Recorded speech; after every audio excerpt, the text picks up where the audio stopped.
వరలక్ష్మి వ్రతం నాడు కలశం పెట్టుకోవాలని భావిస్తారు చాలామంది. అయితే ఈ కలశానికి అలంకరణ నానా రకాలుగా చేస్తారు. యూట్యూబ్లో కొన్ని వందల రకాలు దొరుకుతాయి. అయితే మన సంప్రదాయం, తెలుగువారి సంప్రదాయం ఏంటంటే ఒక రవికల బట్టని త్రికోణంగా మడిచి ఇలా కొబ్బరికాయ మీద కూర్చోబెడతాం.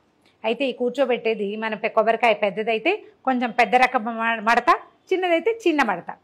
ఎలా మడత పెట్టుకోవాలో, ఏ రకంగా సింపుల్గా కొబ్బరికాయ మీద ఈ వస్త్రాన్ని కూర్చోబెట్టాలో 3 రకాలుగా చేసి చూపించాను. చూసి మీకు అవసరాన్ని బట్టి, అవకాశాన్ని బట్టి ఉపయోగించుకోండి.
తోరాలు తయారు చేసుకుంటాం. అయితే ఈ తోరాలు మనం సత్యనారాయణ వ్రతం అప్పుడు బ్రహ్మగారే చేస్తారు. మనం ఇంట్లో చేసుకునేటప్పుడు మాత్రం తోరాలు సొంతంగా చేసుకుంటాం. 2-3 రకాలుగా తోరాలు తయారు చేసుకోవచ్చు. ఎలా చేసుకోవాలో చూద్దాం. అయితే ఇలాంటి మందపాటి దారంతోటైనా లేదా ఇలా సన్నటి రీల్ దారంతోటైనా చేయొచ్చు. సాధారణంగా 3 పొరలు, 3 పేటలు లేదా 5 పేటలు లేకపోతే 9 పేటల దారం తీసుకోవచ్చు. ఈ దారంతో 9 పేటలు తీస్తే ఇంతలా వస్తుంది, కొంచెం కష్టం అవుతుంది. దీంతో అయితే 9 పేటలు తీసుకోగలుగుతాం. 2 చేసి చూపిస్తాను, మీ వీలు వెంబడి చేసుకోండి.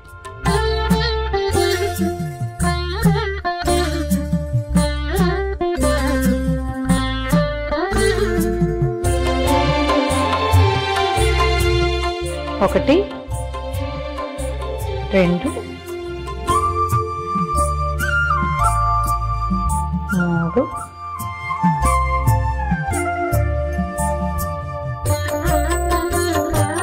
4, 5.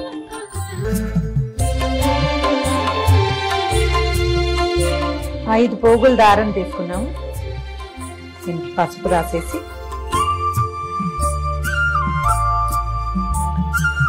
సెంటర్లో ఒక ముడి వేసుకోవాలి.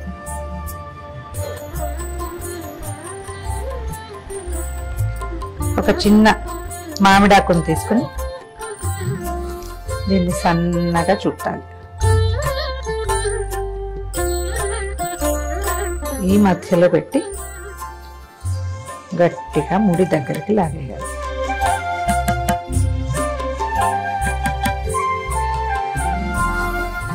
సెంటర్లో ఉంది కదా, ఇటు 4 ఇటు 4 సాదా ముళ్ళు వేసేస్తాం.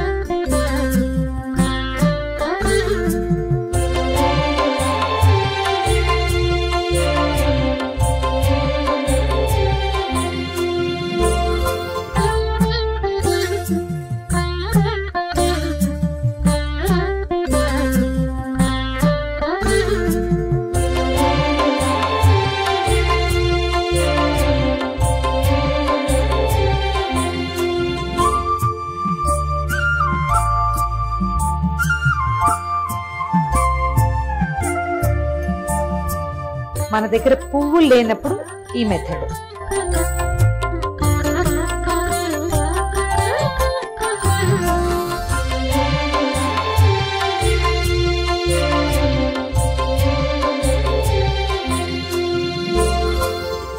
ఐదు పొరలే తీసుకున్నాము. సెంటర్ తీసుకోవటము, మధ్యలో ఒక ముడి.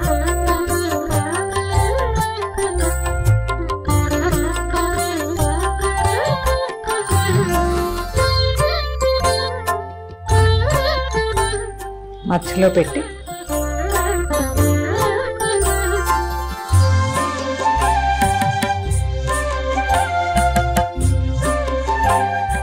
మధ్యలోకి ముడేసేయాలి. ఏ పక్కకు ఆ పక్క పువ్వులు దూర్చేసేయాలి.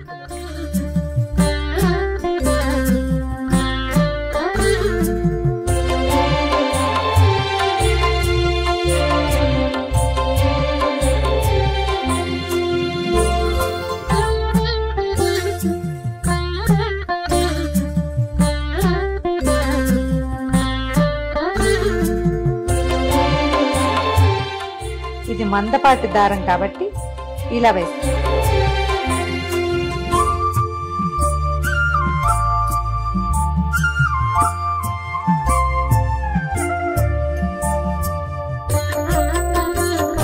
రెండు పక్కల పువ్వులతో ముడివేసి 1 2 3 4 1 2 3 4 మొత్తం 9 ముళ్ళు రెడీ. ఇప్పుడు మూడోది. ఈసారి సన్నటి రీల్ తీసుకుంటాము. కొందరిళ్లలో 9 పోగులు వేసే అలవాటు ఉంటుంది. ఆ 9 పోగులు ఈ దారంతో అయితే బాగా కుదురుతుంది.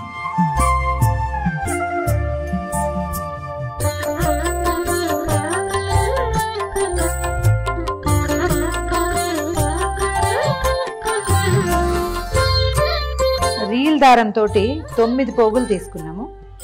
దారానికి చక్కగా పసుపు రాసి కొంచెం కొస వదిలిపెట్టుకుని ఇక్కడి నుంచి మనం మామూలుగా పువ్వులకి దండ కడతాం కదా, అట్లా కట్టేసుకోవాలి. ఏవైనా సన్నటి పువ్వుల దండ కడతాం కదా, సన్న సన్న పువ్వులు ఉంటాయి.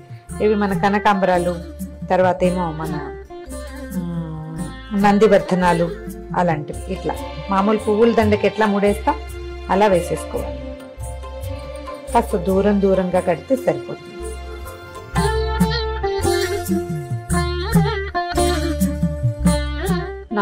దాని ముళ్ళు పడ్డాక 5వ ముడికి ఒక చిన్న మామిడి ఆకుని పెట్టుకుంటాం.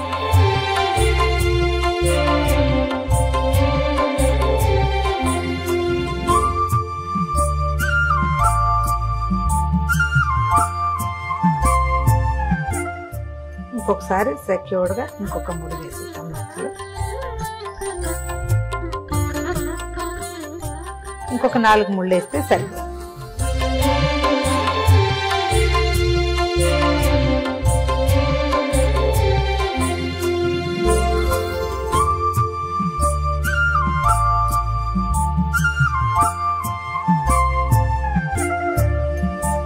ఒకటి 2 3 4 5 6 7 8 9 1 2 3 4 5 6 7 8 9 1 2 3 4 5 6 7 8 9.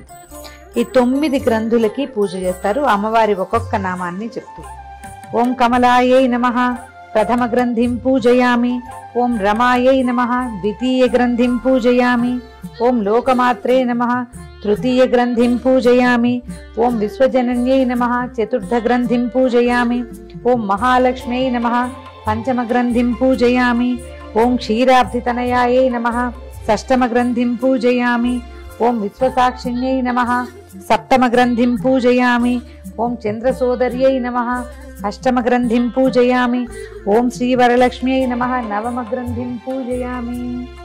ఈ నామాలు చెప్తూ ఈ 9 మూడుల మీద కుంకుమతోటి, పసుపు కుంకాలు లేదా మన అక్షతలతోటి పూజ చేసుకుని తర్వాత వీటిని కుడి చేతికి కట్టుకోవాలి. బధ్నామి దక్షిణే హస్తే నవసూత్రం శుభప్రదం పుత్ర పౌత్రాభివృద్ధించ సౌభాగ్యం దేహి మే రమే. ఈ శ్లోకం చెప్తూ కుడి చేతికి కట్టుకోవాలి. ఇది ఎట్లా అంటే చేతిలో కొన్ని అక్షింతలు తీసుకుని చేయి గుప్పడి మూసి వెనక్కి తిప్పాలి. ఇంట్లో ఉన్న వాళ్ళు ఎవరితోటైనా సరే కుడి చేతికి కట్టించుకోండి, లేదా మీరే ఒక ముడి కాస్త జాగ్రత్తగా వేసి తర్వాత అక్షతల్ని అమ్మవారి మీద వేయటం, మళ్ళీ అక్షంతలు తీసుకుని కథ వింటమే. చూసారు కదా, మీ వీలు వెంబడి ఎలా కుదిరితే అలా చేసుకో.